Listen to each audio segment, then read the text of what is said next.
So I grew up in apartheid South Africa as a English-speaking white boy.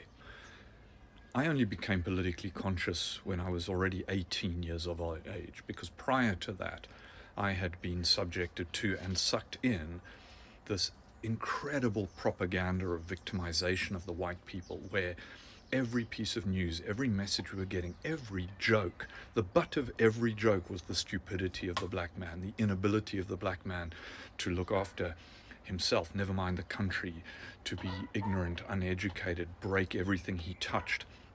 The messaging was that all violence was black violence, that all crime was black crime, that you had to fear black people. And a huge amount of that fear was that if we let them into the political process, into the governance of the country, that they would do to us exactly what we had done to them for decades, which would be to turn around and oppress us, to murder us, to take our stuff, to move into our houses.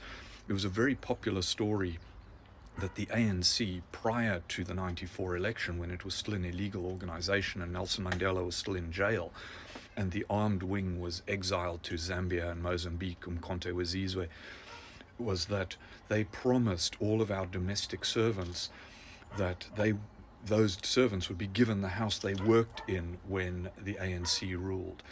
And these stories were told amongst the whites to bolster our resolve never to let these black people run our country. And it was only when I became conscious of that from 18 onwards that I realized not only was this a terrible lie that was actually oppressing us as well as the people that we as a white nation, white minority, were oppressing, but that actually what happened subsequently from 1994 onwards was far more of a reflection of the nature of black South Africans than any fears we as white South Africans had been fed and believed, right?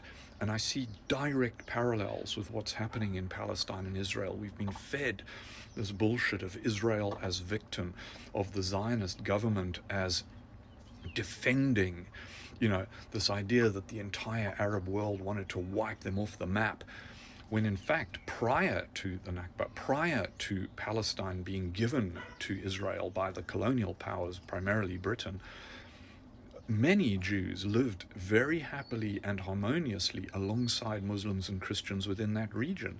They weren't oppressed there. They became the oppressor through the Zionist ambition of a few Israelis. White government for many, many years in South Africa needed the violence of Umkhonto we Sizwe. They needed the odd bomb to go off. They needed terror attacks because it justified the further repression. And I've told stories about when I was in the South African Defence Force in 1987-88, 88-89. The things that were done by the intelligence service to undermine the ANC and other liberation struggles, and to pit black against black, to distract black people from action against the oppressive minority and the history of oppression. And it's time to step aside from what we've been told and look at the truth, look at the reality, look at the history, educate ourselves, and make a moral judgment based on our real values as a human.